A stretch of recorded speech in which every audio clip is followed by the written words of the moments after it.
Þetta einhver svona vernd gegn djúpfölsun á einkenni fólks eins og ég skil þetta eftir að hafa lesið þessa frétt að þú getur búið til eins og fingrafar fyrir þitt eigið andlit og þig sjálfan og það getur leitað af vefnum hvort einhver sé búinn að búa til svona djúpfölsu eða deepfake myndbönd af þér. Þannig svona leitavél fyrir andlitið þitt. Komið blessuð og sæl og verið velkomin í þetta gervigreindar podcast sem heitir því einfalda nafni gervigreind. Í dag 17. október og við ætlum bara svolítið að henda í svolítið svona léttan þátt fréttir sem hafa verið að koma undanfarið. Bara hvað búið að vera að gerast í gervigreind undanfarnar vikur og aðeins inn í september. Við höfum átt sagt að það svo mikið að gerast í gervigreind að þó þú vinnir við að fylgjast með þessu að þá samt erfitt að fylgjast með þessu. Já. Og þá erum við svona búin að vera að vinna í ýmsum leiðum til þess að auðvelda hlustendum og þáttakendum námskeiða og svona fylgjast með og erum meira sér að vonandi að fara að henda núna fljótlega í fyrsta pósta á samfélagsmiðla af sinni gerð þar sem við erum að fara að reyna að deila relevant contenti en það annað. Algjörlega. En þetta hlaðvarp önnur leið fyrir fólk að fylgjast með gervigreindinni. Ég mjög spenntur fyrir þessum póstum sem við ætlum að fara að setja upp með þar sem við deilum bara því efni sem okkur hefur þótt áhugavert undanfarið. Og bara svona svolítið án samhengis eins og Sirpan heitir hjá félag okkar á LinkedIn sem að ég að fá innblástur frá. En ég ég búinn að taka saman alveg fullt af fréttum sem að mér langar svolítið að renna í gegnum. Þær ekki endilega sérstakri dagar, þær ekki tímaröð. Nei. Þær meira út frá kannski hversu stóra fréttirnar eru og skipt niður í frá hvað fyrirtækjum þær eru. Okay. Hvað heldur að sé svona elsta fréttin? Ég myndi númer 1 það líklega Sora 2 og myndir ekki segja það? Að það elsta fréttin? Nei, elsta fréttin? Já, nei, ég held að það satt stærsta fréttin. Já, nei. Hvað myndir að segja að væri elsta fréttin af því sem við erum að fara yfir í dag, svona til þess að þau fá tilfinningu fyrir því hversu langt aftur við erum að sækja hana. Ég náttúrulega veit ekki hvað af þessu við tökum að því að við munum kannski smá cherrypicka úr þessum lista. Já, er þetta eldri mánuður, 2 mánuður? Þetta eru 2 vikur, 3 vikur. Þessi eldgamalt í gervigreinda tíma. Eitthvað sem að mér líður eins og ég hafi vitað af alla mína ævi vegna þess að þetta kom út fyrir svona 3 vikum síðan. Já, ég veit, þetta það sem við kallum old news í gervigreind. Já, ég fór ekki mikið aftar af því að leið og ég komin aftar en 3 vikur þá líður mér óþægilega því mér líður eins og ég sé að segja eitthvað sem allir ætti að vita en það kannski ekkert endilega þannig. Það heldur betur ekki þannig. Nei, eins og þegar ég að skoða heimildir, greinar eða YouTube-myndbönd og ég sé eitthvað sem mitt orðið nokkra vikna gamalt, ef ég sé, þú veist, 1 mánuð síðan þá það bara instantly útiloka þá veit ég að þetta það þarf að vera eitthvað rosalega fundamental til þess að mánaða gamalt make sense að horfa núna. Það undantekning. Já. En mér langaði að byrja þess að tala bara OpenAI og þá sérstaklega OpenAI Dev Day sem átt sér stað á þriðjudaginn í síðustu viku. Þar sem að ChatGPT hélt bara svona kynningu eða svona keynote á sínum Dev Day þar sem þau voru að kynna fullt af nýjum lausnum og mér finnst alltaf nafnið Dev Day gefa til kynna að þetta sé svona frekar hacky lausnir svona frekar mikið svona hackathon vibe af þessu. Okay. En það alls ekki raunin sko. Þetta mjög fínpúsaða lausnir búnar til fyrir foreldra. Já, developer day þetta fyrir. Já. Eða svona hugbúnaðar gerð og hugbúnaðar fólk. Já, okay. En samt einhvern veginn það aðgengilegar að hver sem ætti að geta allavega fikta sig áfram í þessu. Já, og kannski gott líka bara fyrir almenning svona að vita af þessu af því að þetta eru þá hlutir sem að forritarar eru sennilega að fara að byrja innleiða í sína lausnir og þannig að þetta oft svona vísbending það sem á leiðinni hér og þar. Já. Mér langar að byrja á að tala eins Apps SDK sem það sem þau kalla þetta en þetta rauninni bara leið fyrir ChatGPT að tala beint við utanaðkomandi tól eða aðrar hugbúnaðar lausnir og til að byrja með að þá verða þetta bara nokkra sérvaldnar og það sem að það eru komnar út eru meðal annars Spotify, Figma og Canva sem eru mjög þekkt tól sem að mikið fólki notar. Það líka svona sér bandarískt tól eins og Zillow sem hérna svona leigumarkaðurinn í Bandaríkjunum eða fasteignakaup eða eitthvað slíkt. En þetta gerir þess að ChatGPT kleift að tala við þessar lausnir í gegnum líklega MCP-tengingu, myndi ég halda. MCP, Model Context Protocol. Já. Hefur þú notað þetta eitthvað? Nei, sko, er þetta orðið aðgengilegt á Íslandi eins og staðinu núna? Nei. Þetta er nefnilega ekki aðgengilegt á Íslandi. Ég svindlaði mig til Bandaríkjanna og prófaði þetta. Já, flaustu bara til Já, ég ógeðslega erfitt að svindla sér í gegnum tollana, sko. Einmitt, með flugfélaginu VPN, eða ekki? Nei, ég færði IP-tölun á tölvunum minni til Bandaríkjanna og prófaði þetta. Og ég verð að segja með þeim fyrirvara og ég mjög meðvitaður að þetta í pröfu útgáfu, þetta fyrsta ídrunin þeirra og þau að passa sig. Þetta var rosa takmarkað. Allir með smá vonbrigðum hvað maður gat gert lítið. Ég prófaði sem sagt Figma og, Canva segi ég og Spotify, ég prófaði ekki Figma. Og hvað reyndir að láta það að gera? Spotify gerði ég mjög skemmtilega til hún. Ég var að reyna að láta það búa til playlista fyrir mig sem að blandaði saman lögum frá Rolling Stones og Pink Floyd og sagði heilstifta sögu í gegnum allan playlistan. Já, og ChatGPT olli mér alls ekki vonbrigðum, heldur bjóð til raunverulega mjög góðan playlista inn í spjallinu. Og þegar ég sagði, geggjað, þetta frábær playlisti, mér finnst ógeðslega vel á þetta, færði þetta yfir í Spotify, þá talaði það við Spotify og Spotify bjóð til svona Spotify mix úr Pink Floyd og Rolling Stones, sem var ekki playlistin sem að ChatGPT lagði upp með. Þannig að þau nota eitthvað svona AI-tól hjá Spotify sem blandar saman einhverju sem að því þykir líklegt að vera gott. En mjög takmarkað þá. Þetta eitt svona gott dæmi svolítið sem ég þarf ofta að útskýra fyrir þátttakendum.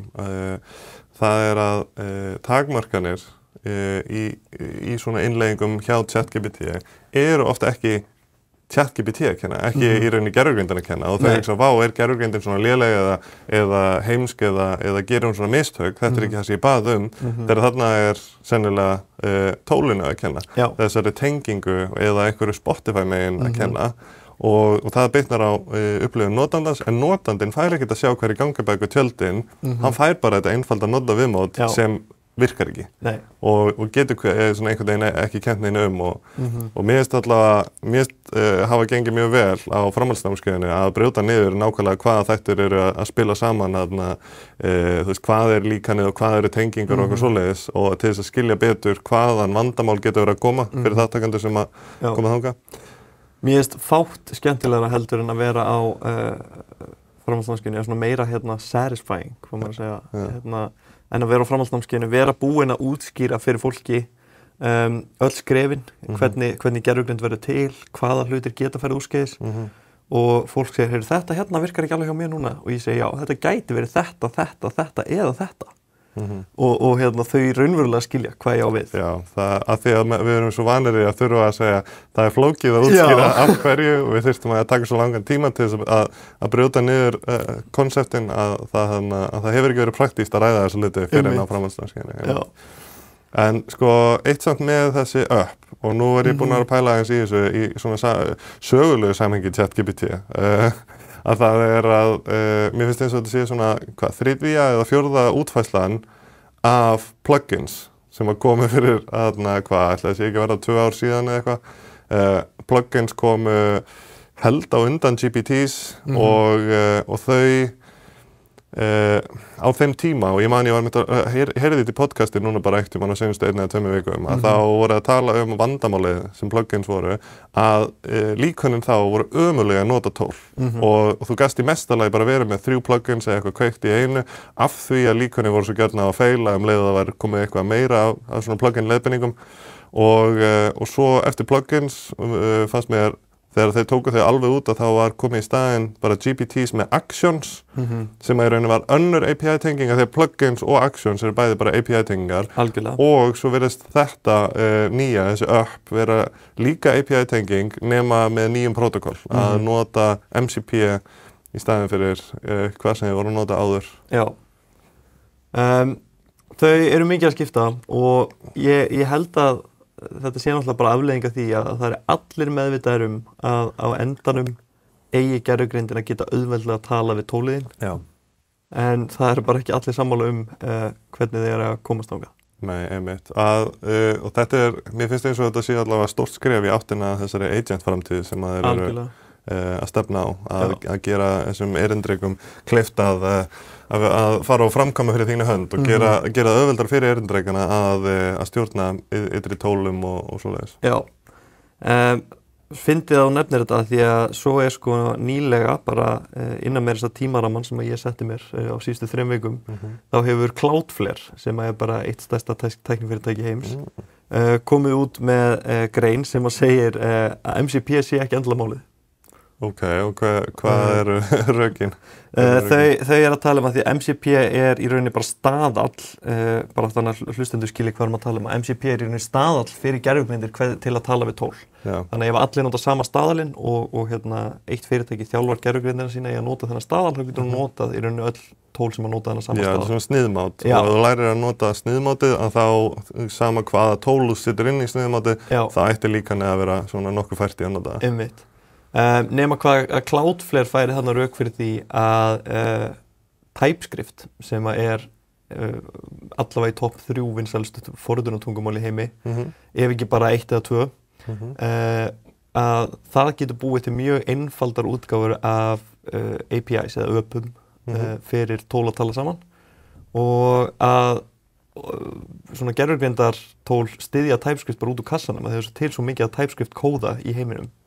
Já, þau eru nú þegar bara læs á þetta forritunarmál og þess vegna með því að byggja ón á því að þá verður þetta einhvern veginn betra. Þannig að í staðinn fyrir að vera að finna upp nýjan staðal að nota TypeScript og MCP og TypeScript nefnilega ofboðslega svipuð. Ég nota bæði og þetta í rauninni alveg sömu prinsip þarna í grunninn sko. Þannig að En hvað myndur segja að væri rökin með MCP? Af hverju voru Anthropic að þróa þetta uppalega? Einmitt, af hverju ekki bara að fara beint í TypeScript? Eða? Af hverju ákveður að búa til nýjan protokoll? Það hafa verið alls konar svona ABA-protokollar. Já, það sem að einkennir þennan protokoll að hann rosalega sko lýsandi fyrir sjálfan sig. Þegar þú skrifar hann, þá skrifar ekki bara settu nafn hér, heldur þú skrifar nafn og svo skrifaru hér kemur nafn notandans þegar að þú ert að senda þetta eða eitthvað svoleiðis. Það kemur góð lýsing. Svona verbose lýsing. Einmitt. Og það ekki hægt í TypeScript? Jú, það í rauninni líka hægt að fiffa svoleiðis í TypeScript þó svo að það sé ekki almennt notað í það stóru mæli. Þú veist, almennt ekki að skrifa svona langar lýsingar sem að myndu nýtast tungumálulíkani en þú gætir alveg gert það.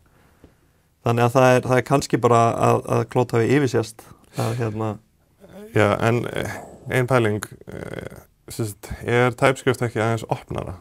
Með því að skilgreina MCP, það ekki kannski aðeins að skorða forritara til þess að halda sig innan ákveðna marka sem að TypeScript myndi ekki loka á, sem að þú getur litið á sem verandi takmarkandi, en það er kannski viljandi gert til þess að gera það sérstaklega gott í þessu. Algjörlega, það er alveg góð nálgun. TypeScript er klárlega opnara sko. Já, en maður þurfti kannski að kynna sér aðeins betur rökin hjá Anthropic fyrir því að vera að þróa þetta MCP. Já. Mér finnst það bara áhugavert að leið og OpenAI hoppar á vagnin að þá verið að færa í eitthvað annað. Já, ég veit.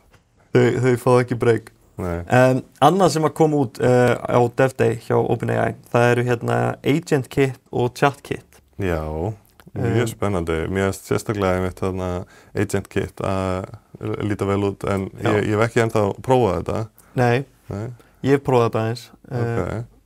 Ég náttúrulega veit ekki hvort það hefur komið fram hérna í podcastinu, ég mikill N8N maður. Hef mjög gaman að því og fyrir þá sem ekki þekkja N8N þá þetta flæði sem maður getur búið til með svona nótum eða nóðum sem tengjast alltaf saman. Teiknar svona hálfgert graf þar sem að upplýsingar kannski flæða frá einum staði yfir á næsta. Ekki spurning og hefur reynst mér skemmtilega og vel. Ég sett upp alls konar svona sjálfvirknivæðingar í N8N. Agent Kit á í rauninni að fer bara í beina samkeppni við þetta.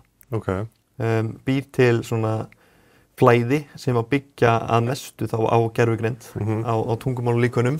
Það sem að maður getur skilgreint mörg lítil, marga litla svona stoppistöðvar þar sem að það tekur eitthvað tungumálulíkan við ferlinu og umbreytir í einhvern hátt. Þannig að við getum sagt, þegar að notandi sendir hérna tölvupóst, þá byrjar þetta að fara á flokkunar gervigreindina. Og hún veit af öllum flokkum og hún sendir þetta á næstu gervigreind sem kannski þjónustu gervigreindin okkar og hún þekkir þjónustu handbókina. Svolítið eins og flæðirit með einhverjum svona ákvörðunum og svona mat, gervigreindin leggur eitthvað mat á það sem kom inn og reynir að stýra því hvert að fara út eða hvernig að breyta því. Í dag getur þetta ekki gert neitt sem að N8N getur ekki gert.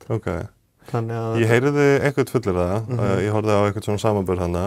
Ég heyrði þannig aðalega fullyrða að OpenAI lausnin væri mun notendavænni. Ef þú vilt koma svona algjörlega minimum svona viable útgáfu út sem allra fyrst, án þess að vera sérfræðingur í þessu sem þarf að fara að fikta í einhverjum svona API keys og alls konar uppsetninga verkefnum við hinar þessa þjónustur, að þá þetta mun notendavænna því þetta allt inn í OpenAI ekosysteminu. Að meina N8N tengir sig víða og er með miklu fleiri möguleika sem þýðir að það líka miklu flóknara að gera einfalda hluti en það ekki eins takmarkað. Einmitt. Oft finnst mér mjög erfitt að setja á mig svona hattin að ég veit ekki jafn mikið og ég veit svona hluti. En eitt í þessu að sama hvort þú notar, þá myndi þurfa að sýsla með API keys. Af því að eitt sem að komi mjög mikið óvart að OpenAI ákvað að þú getur bara nota þessi flæði í gegnum API til þess að byrja með. Og þú getur bara virkt þau með því að fara út úr Agent Kit og virka þau með forriti. Ég haldi að þetta væri einhvern veginn hægt að hafa þetta svona skilgreint eða afmarka innan bara flæðisins. Einmitt. Og það var eitthvað sem ég bjóst við líka, að maður geti allavega að prófa þetta, ítt á play og síða hvað gerist.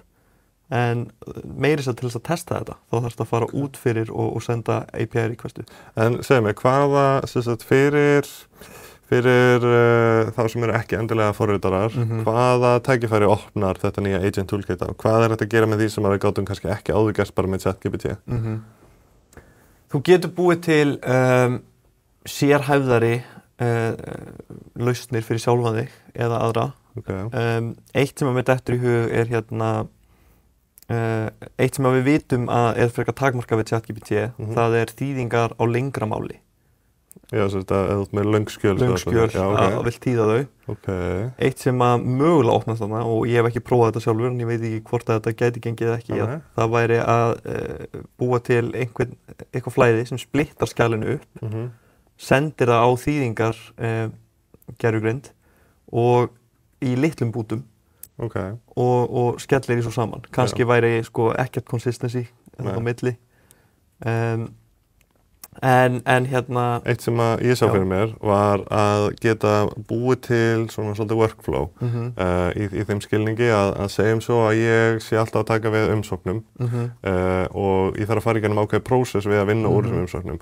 Ég kannski byrjaði að athuga, þú veist, undir hvaða flokk þessi umsókn fellur og svo eru kannski mismunandi kröfur fyrir hvert flokk og þá myndi ég byrja á því að láta gervigreindina meta í hvaða flokk þetta myndi fara út frá einhverju svona lista sem ég gefði og svo út frá því kannski myndi ég láta það taka út úr skjalinu ákveðnar lykilupplýsingar, setja upp í töfluformi eða pikka út og mata það áfram fyrir eitthvað annað ferli. Þannig að í rauninni svona úrvinnsluprósess þar sem að þú færði inn kannski að mörguleyti svona óstöðluð skjöl sem eru með alls konar breytilegum texta en þú ert með frekar staðlað verklag og gætur reynt að stilla því upp og svona sjálfvirknivæða svona túlkunarvinnu og svona matsvinnu sem svona einhvers staðar þarna á milli þess að vera alveg svona óstruktúruð og að vera fullkomlega struktúruð. þannig að ég sé eitthvað svoleiðis fyrir mér að þú getur svona látið ákvarðanir gerast í mismunandi stigum og svo fylgja ólíka leiðbeiningar eftir í hvað gerist, einhver svona scenarios. Það klálega og bara að sjálfvirkni, þetta er náttúrulega gert bara fyrst og fremst fyrir sjálfvirkni væðingu ferla. Þannig að það eru tækifæri sem opnast. Fyrsta útgáfa af þessu núna komin út og ef ég á að vera hreinskilinn þá finnst mér hún vonbrigði. Okay.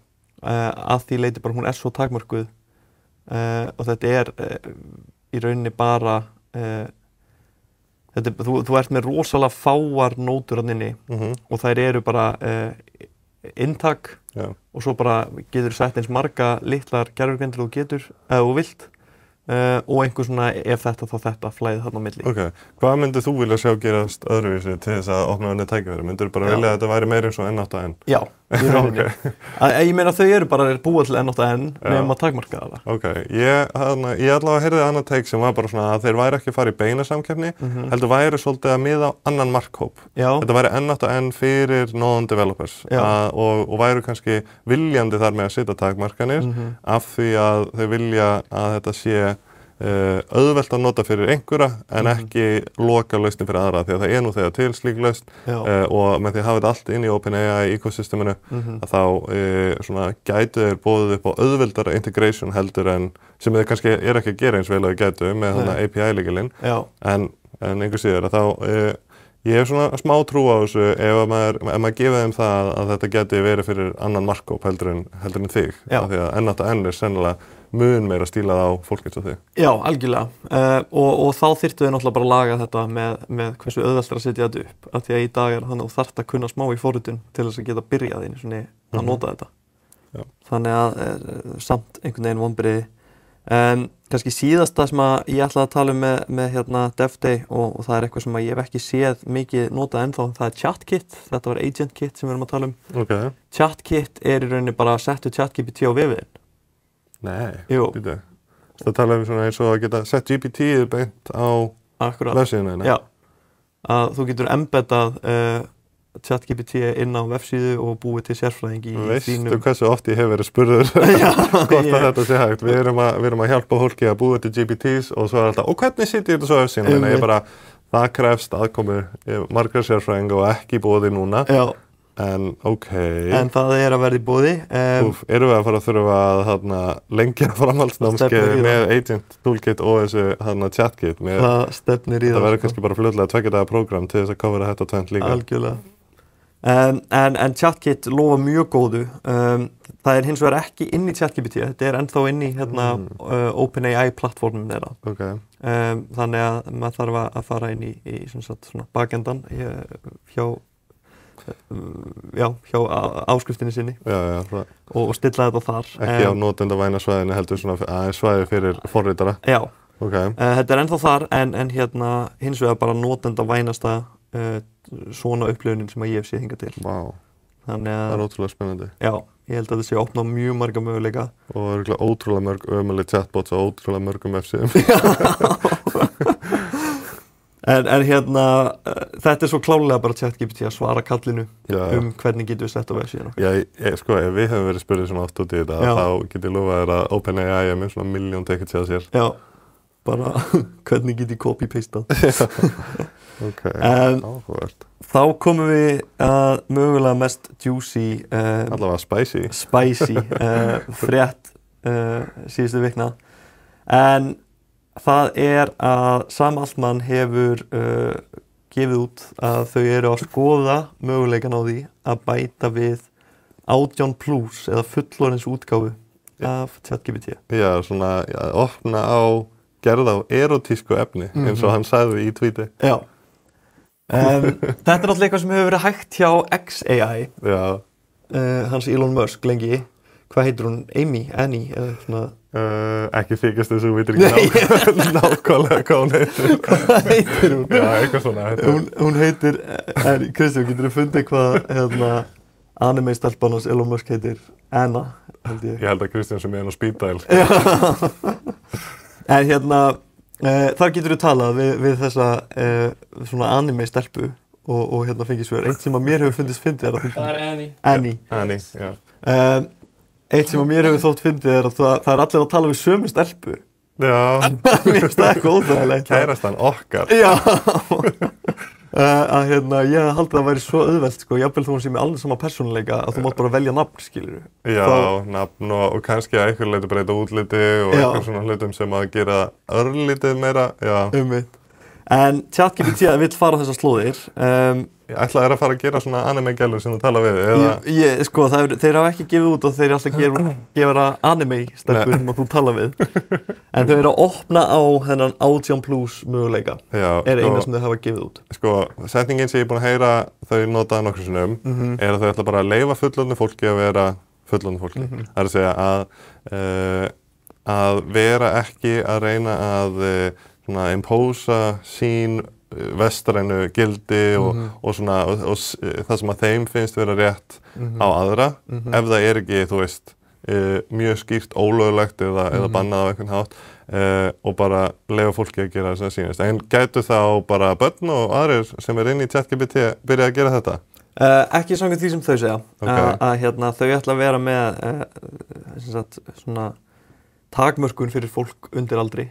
Hvernig ætla þau að greina það, veistu það? Það er ekki komin einhver svona nákvæm útfærsla á því.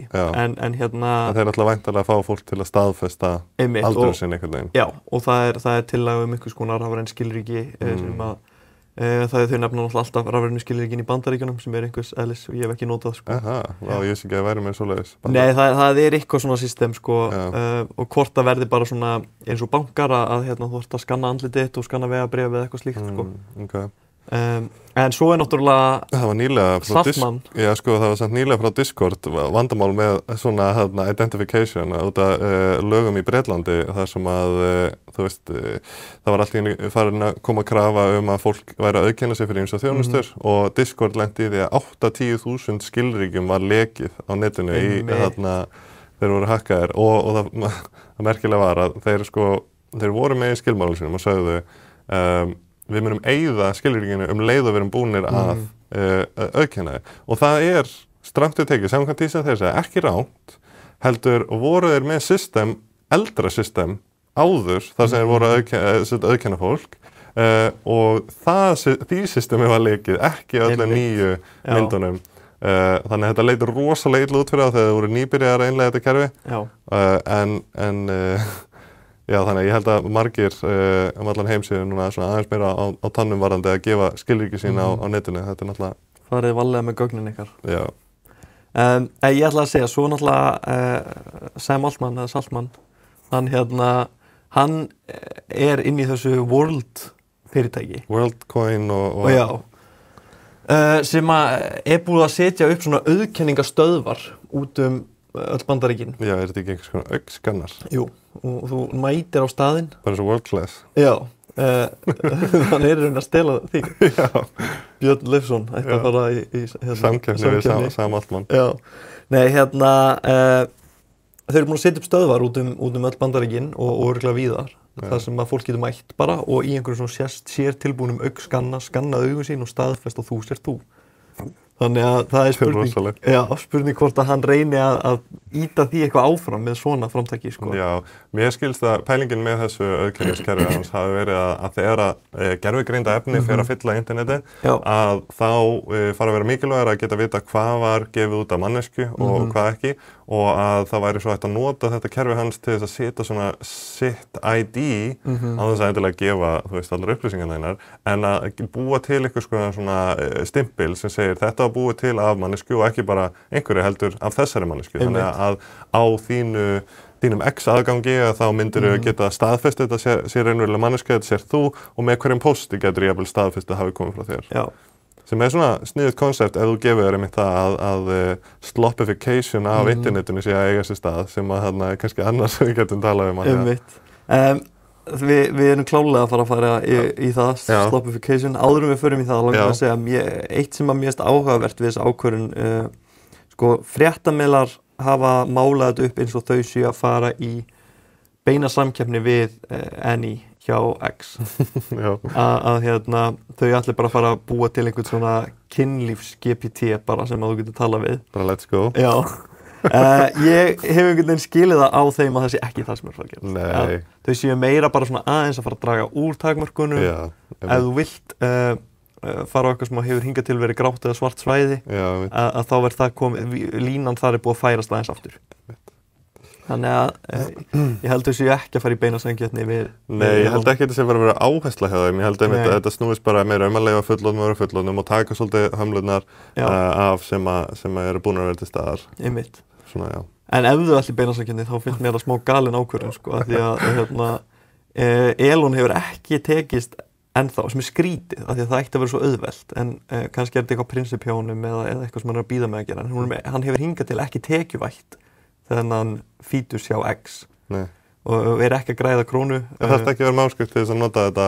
Jú, það gæti verið og þarf að vera með áskrift til þess að nota þetta, en þá fær náttúrulega allt annað í grokk líka, sko. Já, en hann er ekki búinn að skvísa alveg eins mikið út úr þessu fyrirbæri, sko. Nei, einmitt. Og alls konar leiðir sem er hægt að skvísa út úr akkurat þessu, sko. Einmitt. Þannig að þetta hefur samt svona smá bakfæra þegar það eru til dæmi sérfræðinga sem hafa hætt að vinna hjá X og gefa þetta upp sem ástæðuna. Að þeim finnst áherslan ekki rétt að vera að fara í þetta. Nei, einmitt, ég get svo sem alveg skilja að það er kannski vandræðilegt að segja vinuðinum og fjölskyldu, já, heyrðu, í hverju vinnur þú? Já, ég sé að láta brjóstin á anime-gælunni dansa nægilega vel og það er bara svona, ok, heyrðu, er það fulfilling starf fyrir þér? Þetta er svona...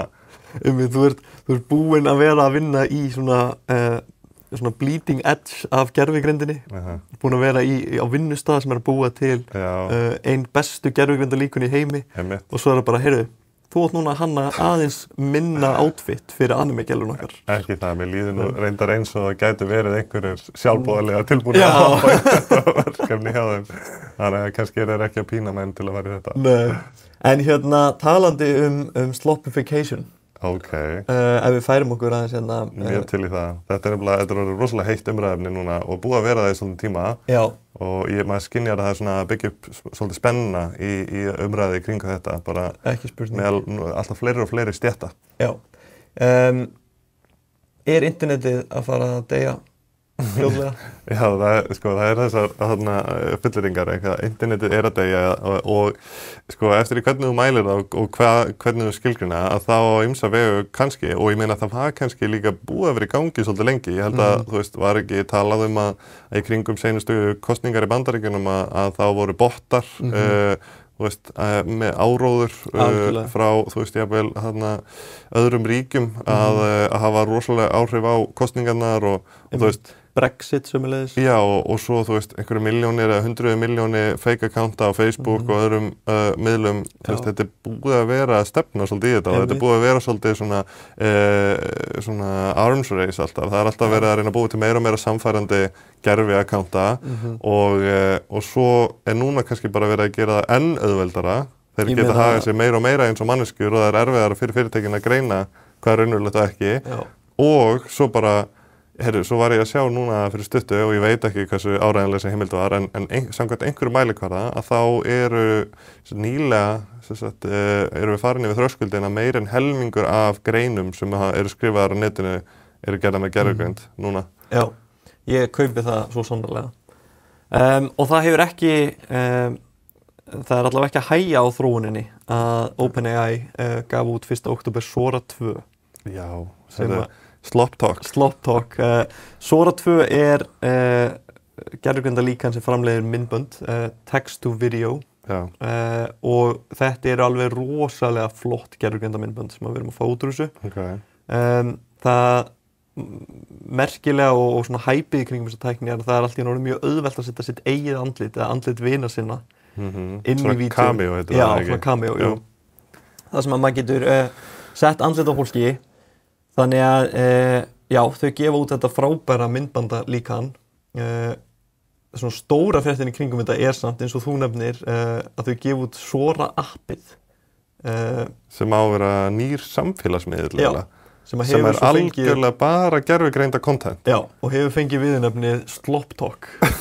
Þetta er skemmtilegt nafn. Já, þetta er bara gervigreindar myndbönd. Bara AI slop eins og það kalla. Já. Og slopp er svona, hvað myndir þú segja, annað orð fyrir rusl bara. Já, svolítið, þú veist, ég hef heyrt slopp nota hérna áður en að tala gervigreind fyrir svona eitthvað rosalega óspennandi mat, svona fangelsismat, eitthvað svona sem var skellt á diskinn með hávaða og svona skvettist og grátt á litin, þú veist, það svona þetta óspennandi, kannski slepjulega dæmi og svo verið að segja að þetta gerfugreinda content bara svona að gefa fólki þessa disgust tilfinningu, horfa á þetta og bara eitthvað, þú veist, fá bara neikvæðar tilfinningar í. Já, en nú komin samfélagsmiðill sem reyndar ekki aðgengilegur í Íslandi í augnablikinu. Við getum byrjað að tala bara gerfugreinda svora. Já, en þar getur fólk bara með sama viðmóti á TikTok bara skrollað og sýrt í sér heilan með gerfugreinda myndböndum. Já, það sem að það bara verið að hámarka í rauninni, þess að það verið að velja fyrir efni sem að bara búið að mæla það að þetta líklegast til þess að halda þér uppteknum á appinu lengur og ekki að reyna að gera það betri mannesku og sem svo sem aðri samfélagsmiðlar heldur ekki yfirleitt að gera en þú veist, það er verið að hámarka þarna gildi sem að eiginlega athygliðin og svona svolítið hunsa aðra hluti. En þeir voru samt meðvitaðir þetta. Ég heyrði, held ég, Sam Altman og hvort það var Greg Brockman tala það að þeir ætluðu samt sko að reyna að gera þetta aðeins svona betra fyrir fólk heldur en aðra samfélagsmiðla af því að þeir ætluðu að fylgjast með því hversu lengi þú væri búin að vera og láta þið vita þegar þú ert búin að vera á lengi og jafnvel stoppa þegar þeim finnst þetta verið komið út í eitthvað óhóflega notkun. Guð minn góður, ef þú ert búin að vera það lengi á Sloptalk að það þarf að stoppa þig, sko. Að það verður bara að segja, heyri, ég hef áhyggjur af þér. Segðu mér Sverrir, markaði fyrir þessu? Ég held að mér líður eins og eina ástæðan okkur ég myndi fara á þetta væri fyrir novelty, bara að sjá hvað þetta er. Og ég held að ef þeir eru að sjá svona risa spike núna í notendum, að það verða fyrir þetta. Það var svolítið áhugavert viðhorfið sem að þeir lýstu, eða sem sagt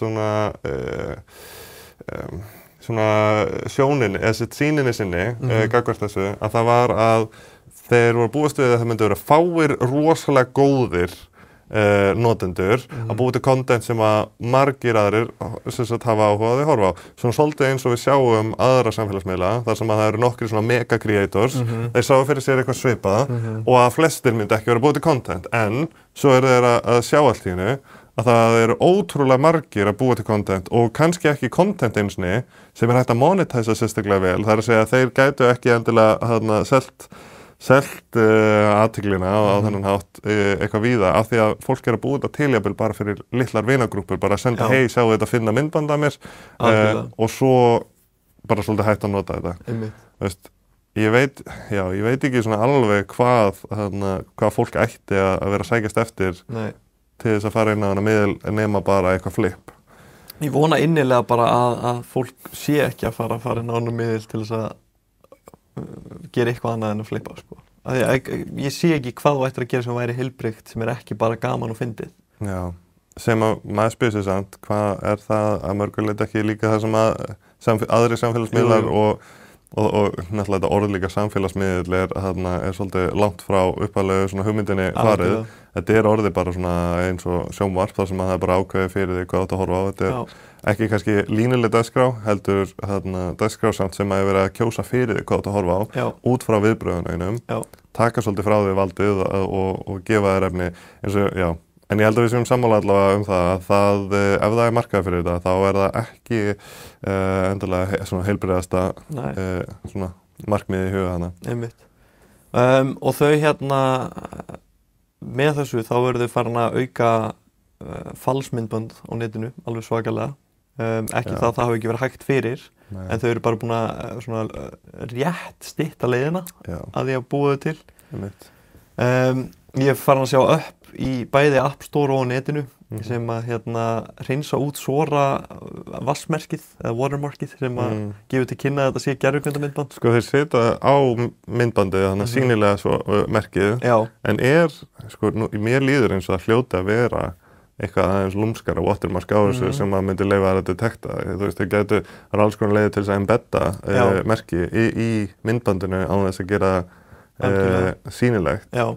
Veistu hvort það sé eitthvað svoleiðis? Ég þekki það ekki. Eitthvað fingrafar? þekkið ekki. Það gæti verið metadata, náttúrulega, sem Já, er auðveldasta leiðinni. Auðvelt að hreinsa líka út. Algjörlega. En ég myndi halda að það væri hægt að svona enkóta það jafnvel, ekki endilega í pixlana per se, heldur í svona útreiknanleg gildi út frá innihaldina, því að bara það að kompressa fælið myndi mögulega eyða út svona pixlamerki ef þetta væri rosalega diskrít, en ef þetta væri eitthvað svona, þú veist, eitthvað average saturation á eitthvað ákveðnu svæðum eða eitthvað svona aðeins erfiðar að fela. Já. Eða fjarlæga sig. Já, þetta er náttúrulega allt eitthvað sem væri mjög auðvelt að fjarlæga leið og fólk myndi vita hvað það væri að leita að. Einmitt. Að breyta myndböndum hefur aldrei reynst flókið. Nei, svolítið trikki. Já, þannig leið og fólk veit að hverju það er að leita að þá er ekkert mál að breyta því. Einmitt. En ég fjall fyrir gervigreindamyndband daginn. Nei, ok, hvað var það? Það var ekki kanínurnar á trampolíninu sem allir fjallu fyrir? Nei, einmitt, ég sá það reyndar í samhengi því að þetta var gervigreind sem hafa komið ógeðslega langt, þannig að sem var búið að dreifast netið, þannig að ég vissi að þetta væri gervigreind þegar ég horfði á það myndband. En ég sá krakka sem satt út á verönd í svona bandarísku umhverfi og svo kemur krókódíll labbandi. Mér fannst það myndband gali. Ég var ekki að kaupa þetta að vera raunverulegt. Ég horfði á þetta og ég kláraði það ekki halda þetta að vera gervigreind. Ég horfði á svona fyrstu 4 sekúndurnar og hugsaði nei og svo já, þetta er gervigreind. Þetta var svona þannig að það voru þarna nokkra sekúndur sem ég var viss að þetta væri, ég var ekki að pæla í þetta geti verið gervigreind. Nei, ég veit það, maður er ekki alltaf svona einhvern veginn á varbergi. Nei, en farið varlega því að mjög mikið af efni á netinu núna er orðið gervigreindarefni. En ég sá frétt í morgun að það er íslenskt fyrirtæki, eða allavega fyrirtæki hýst á Íslandi, sem er að fara að berjast gegn svona deepfakes. Ok. Já, hérna sé ég inn á Vísi að þetta er samstarf milli svissnesks fyrirtæki sem heitir Humanitech og íslenskt tæknifyrirtæki sem heitir Videntifier.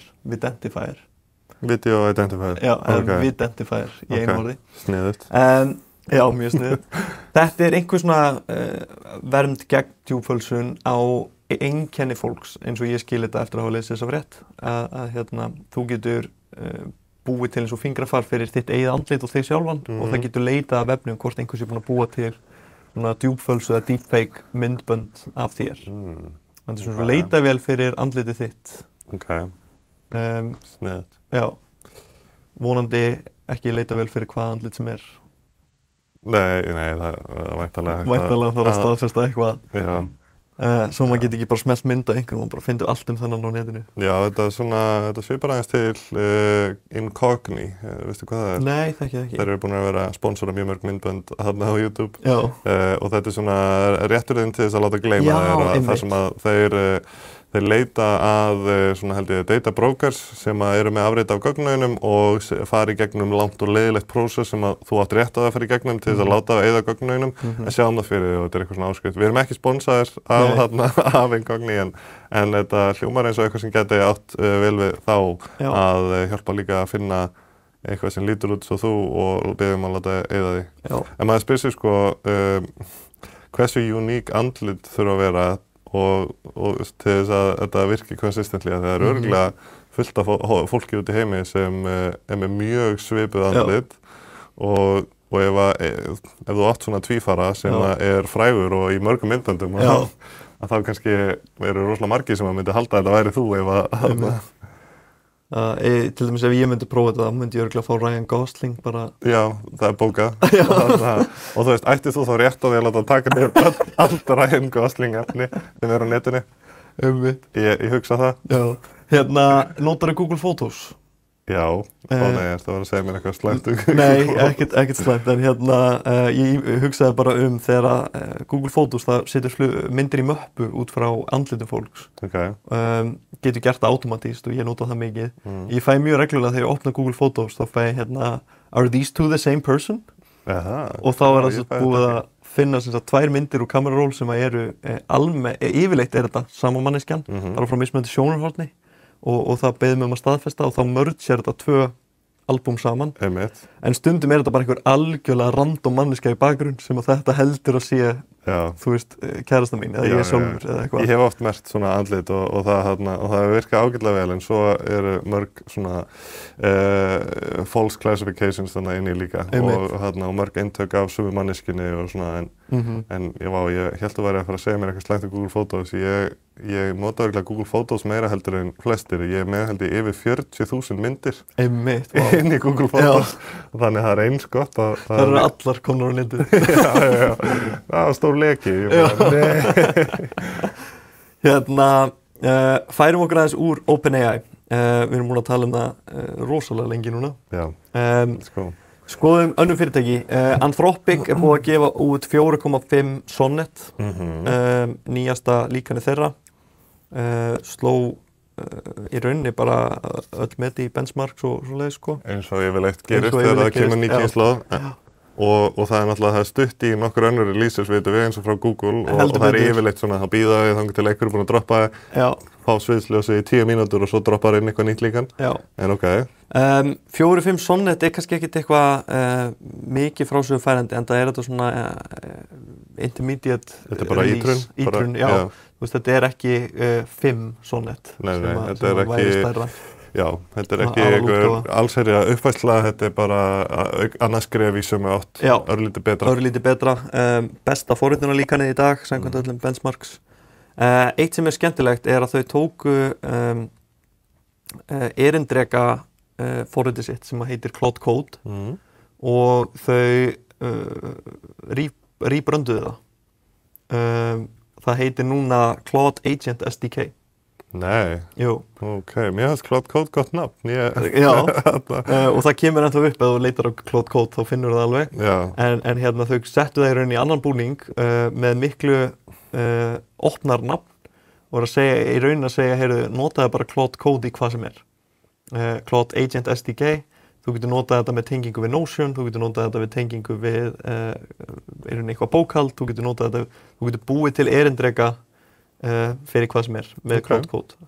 Og þetta er eitthvað sem hefur alveg verið vitað og ég veit alveg marga forritara sem að nota þetta í alls konar annað heldur en að endilega forrita af því að þetta er bara í rauninni keyrir þetta bara á líkunum Anthropic sem eru bara góð í öllu, skilurðu.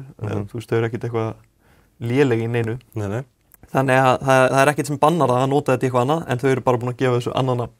Og það var náttúrulega alveg risastórt þegar að þau gáfu út Claude Agent SDK að þá fóru öll podcast að tala um nýja vöru frá Claude. Við fjallum ekki fyrir því. Við fjallum ekki fyrir því, við vitum það að þetta er rauninni bara Claude Code í öðrum búning en stundum er það bara breytum nafn, opnar á svo marga möguleika fyrir eins og ég segi plugins, GPTs og actions og svo apps, þetta er svolítið bara nýbúningur á sama fyrirbæri. Einmitt.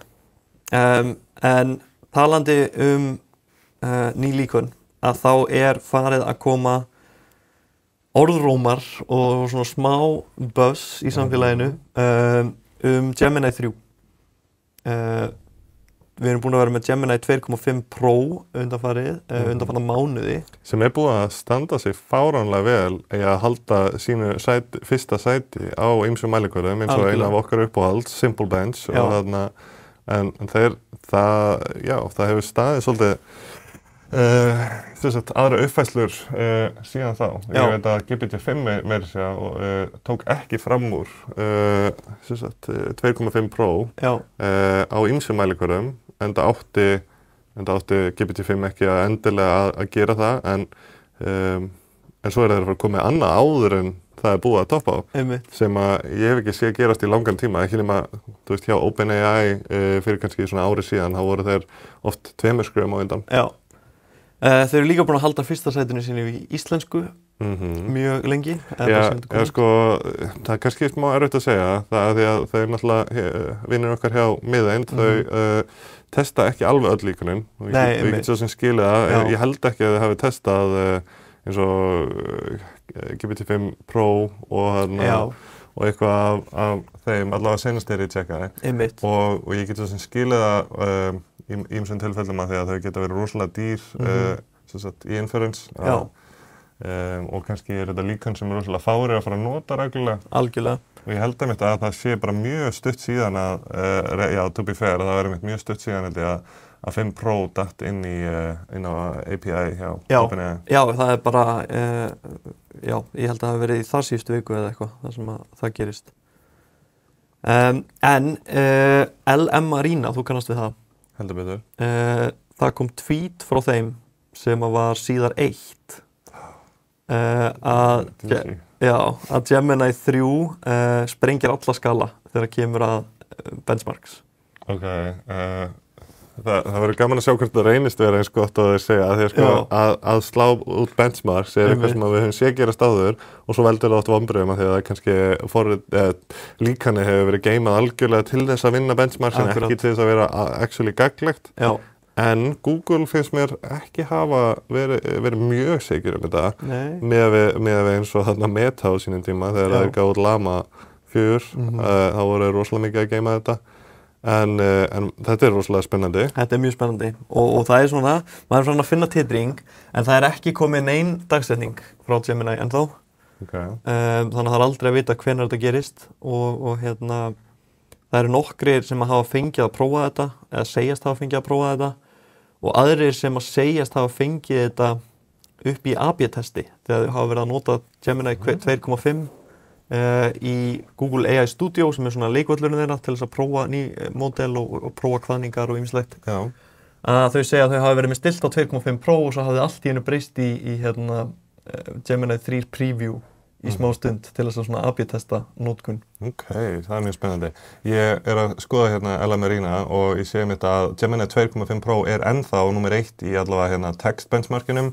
Það nummer 4 í web development, þá GPT-5 High efst og svo eru 2 Claude líkan, Opus 4.1 og Thinking og svo Opus 4.1 og svo Gemini 2.5 Pro efst líka í Vision. Og næst efst á eftir Honyan Image 3.0 í text to image. Aldrei heyrt þetta líka reyndar.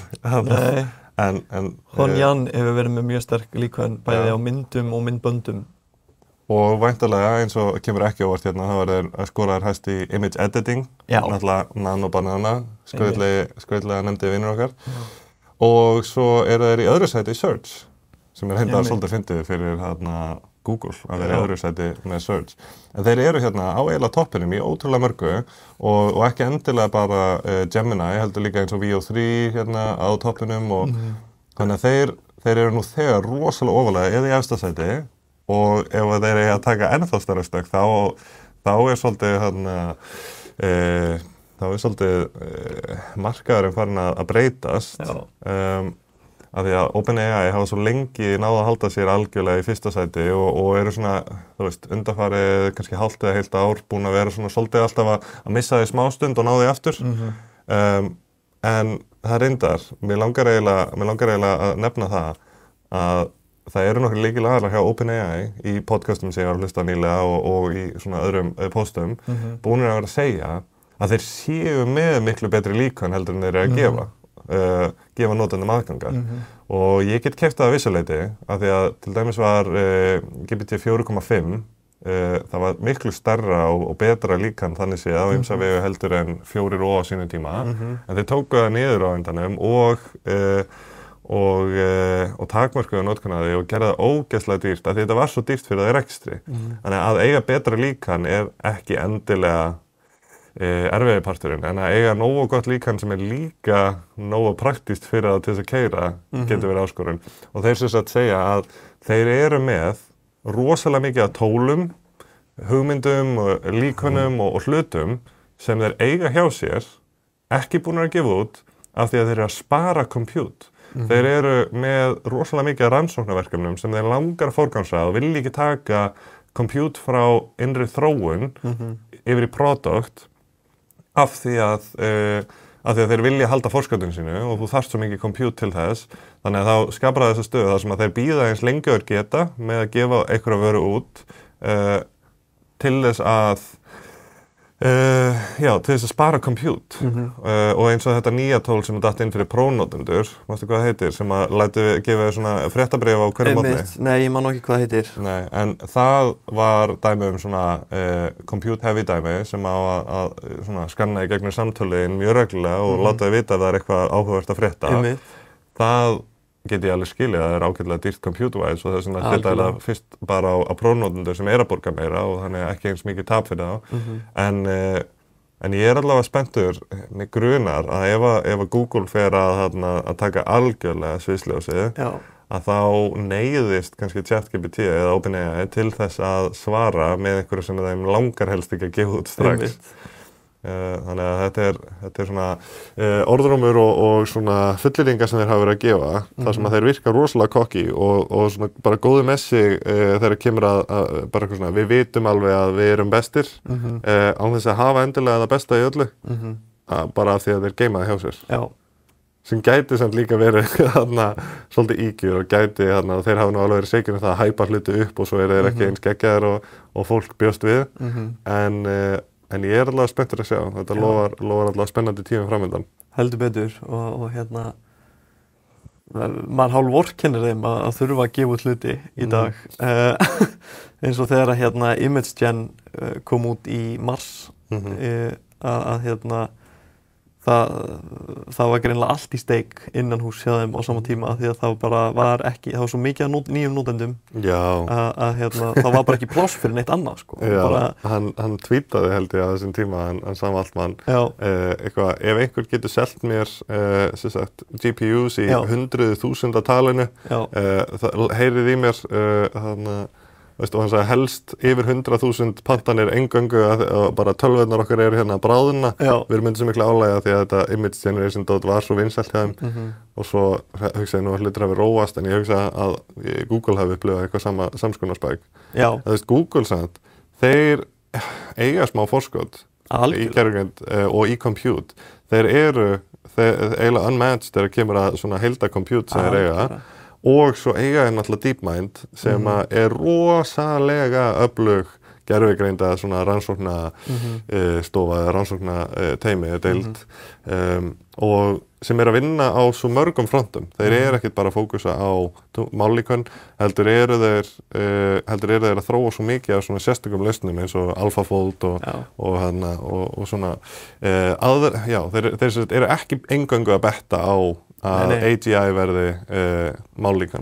Það má nefnilega ekki gleymast að þó svo að ChatGPT sé vinsælasta tungumál- og líkanslausnin á markaðnum, að þá er OpenAI litligæinn. Já, eða hafa verið það. Nú er það konið með $500 trillion valuation. Já, en eru þó enn á eftir Microsoft, Google, Microsoft?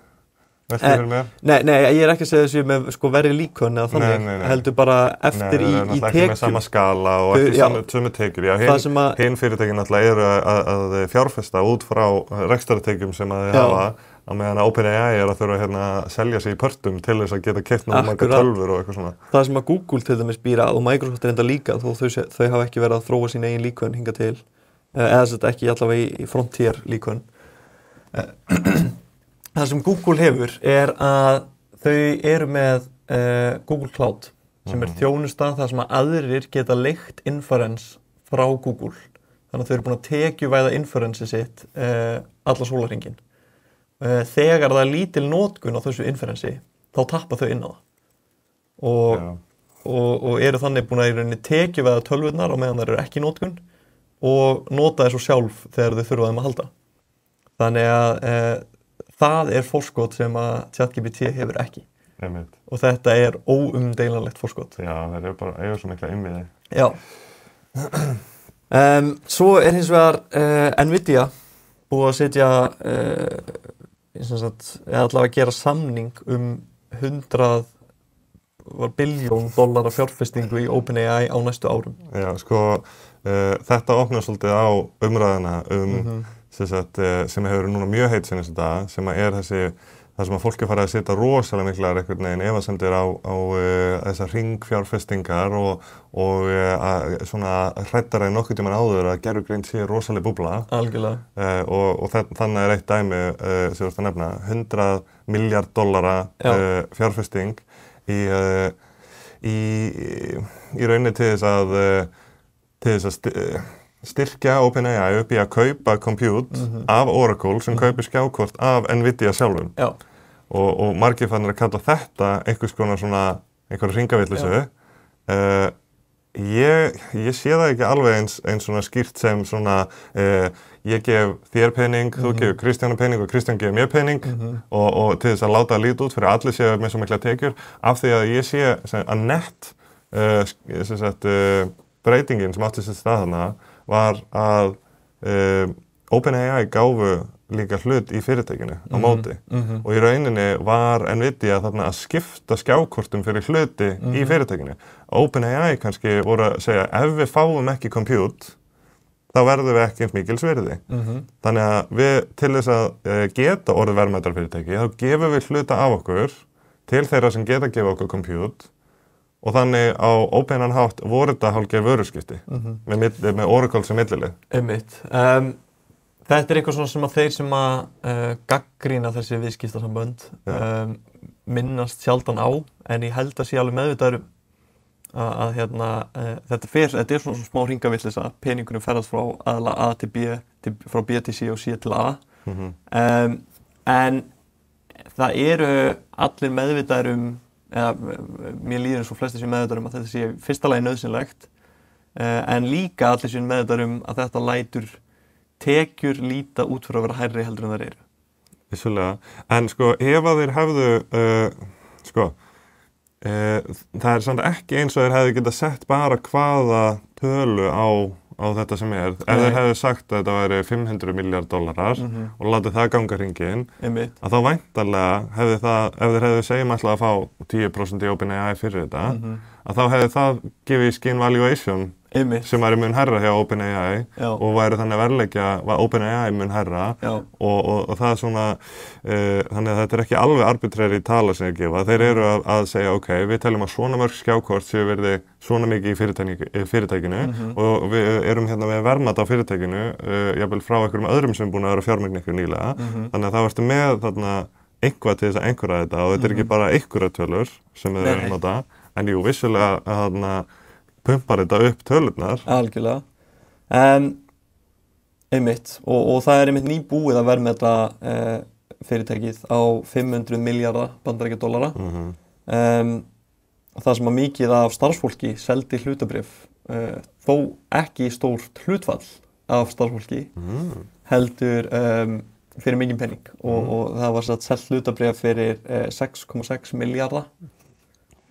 Sem er hvað í íslenskum krónu, ég verði eiginlega að vita hérna, byrjum að segja hérna,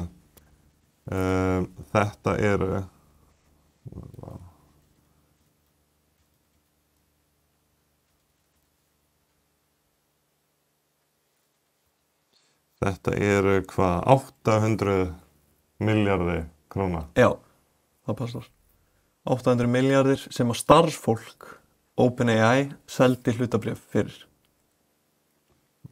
Þannig að þau eru orðin ofboðslega fjárhagslega, vel fjárhagslega stödd, flest öll.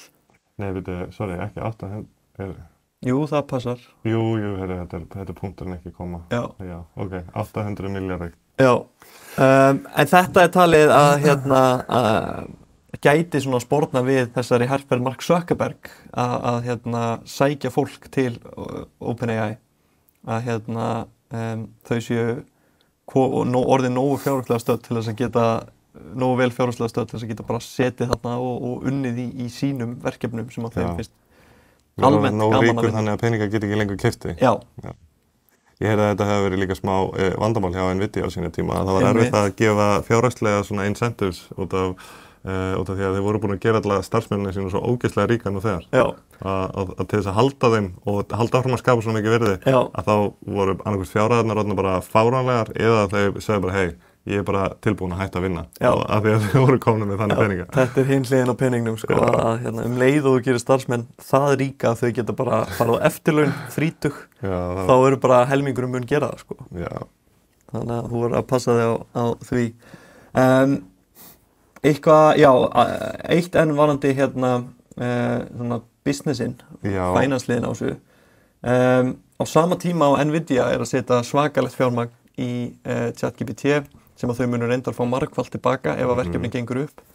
Þá ChatGPT að reyna að losa sig við valdastöðu Nvidia með því að fara í samstarf með Broadcom og búa til sína eigin skjákorta, sína eigin chips.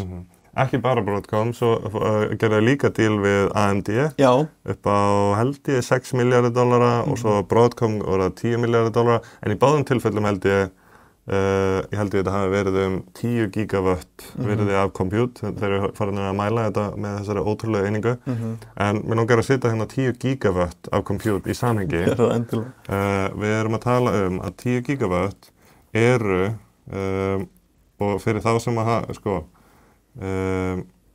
fyrir þá sem hafa séð Kárahnjúkavirkjun og hversu ótrúlega massív hún Fáum við kannski mynd af Kárahnjúkavirkjun í skáin? Já, það var endilega hendina upp. Ég veit samt ekki hvort að myndin muni gera henni justice. Nei, að sjá hann í persónu er allt annað. Þetta er ótrúlega virkjun. Þetta er bucket í snack að fara í Kárahnjúkavirkjun. Bucket í snack, já. Bucket í snack. Smá inside húmor. Já, þetta er alveg miklu stærra heldur að maður ímynda sér og hreinlega finnst mér þessar myndir ekki sem ég að sjá hérna, mér finnst það ekki sína hversu galið stórt þetta er. Það er kannski einu hérna sem ég var að senda þig, Kristján. En við erum að tala allavega það að eitt svona gagnaver eins og eitt svona samningur hann upp á 10 gigawatt í rauninni að semja orkunotkun sem nemur nánast... Nei, heyrðu, þetta er röngvirkjun sem ég sendi. Röngvirkjun á skjáina. Nei. Þetta var á Vísindavefnum. Já, hér Hérna líka önnur. Já, þarna er að horfa á hana. En það er erfitt að selja stærðina hérna þegar að þú kannski sér að hérna einhver krani og hérna eru stóri vinnubílar sem að bara láta allt lítið út fyrir að vera pínu lítið. Það mjög sérstætt að fara áhuga, ég mæli með því að þið kikið. En þetta er risavirkjun sem notað þarna til þess að knýja, skils mér, fyrst og fremst álverið á Reyðarfirði. Og þeir voru að gera samning þarna reiknigetu sem nemur 15 Kárahnjúkavirkjanir. 15 svona virkjanir fyrir bara að reikna eitthvað gervigreindastöf. Og þetta var bara einn af nokkrum samningum. Ég held ég hafa heyrt að það séu eitthvað 26 eða 30 gigawatt af compute sem að OpenAI er búið að semja núna við mismunandi aðila og meira á leiðinni og þeim finnst þetta bara rétt vera byrjunin. Við erum að tala að Ísland í heild sinni notar hefur í rauninni heildina 3 gigawatt af raforkugetu. Þannig að þeir voru að semja þarna við Broadcom cirka 3 rúm Ísland af raforku. Það verður magnað að sjá hvert þetta verður. Ertu búlis á Broadcom og AMD þessa dagana? Ég þarf ekki að segja. En það er kannski ekki skrítið að fólki finnist þetta fara við að vera vísbendingum einhvers konar búblu. Þetta sé orðið of mikið.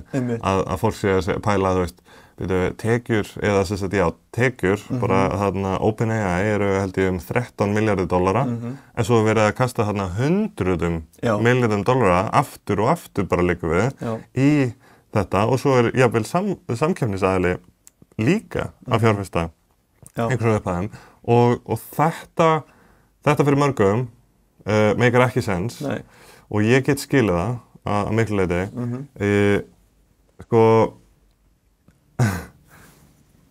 Ef þú ert að taka mið af núverandi stöðu OpenAI og ert að gera ráð fyrir að þetta haldi áfram með núverandi, bara með núverandi tekjur, þá meikar þetta að sjálfsögðu ekkert sens. Og ef þú ert að gera ráð fyrir að þetta sé venjulegt fyrirtæki, ef þú ert að líta á þetta eins og myndi líta á bílaframleiðanda eða að myndi líta á bara eitthvað framleiðslu fyrirtæki almennt eða eða bara eiginlega flest önnur fyrirtæki, þar sem þú gerir ráð fyrir kannski einhverjum prósentu vexti, það sem að væri bara frábært að vera með 15% vexti á ári í mörg ár.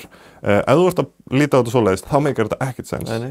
En þessi fyrirtæki eru búin að vera að vaxa með skuggalegum hraða, þar sem að það jafnvel tvöföldun eða meira á ári. Ég man ekki hvað vöxturinn var nákvæmlega á OpenAI.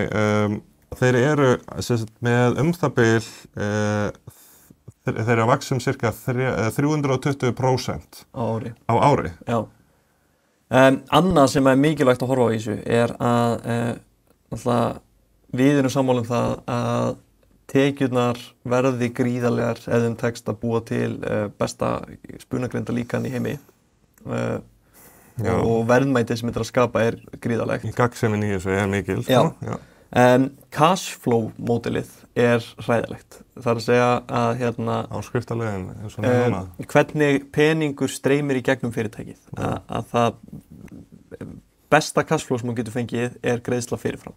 Og það til dæmis eitt sem sérstæða Tesla miðað við aðra bílaframleiðendur að Tesla fær forpöntun, framleiðir svo bílinn og afhendir hann á meðan aðri bílaframleiðendur framleiða bílinn og svo greiðir þú og fær bílinn afhendan.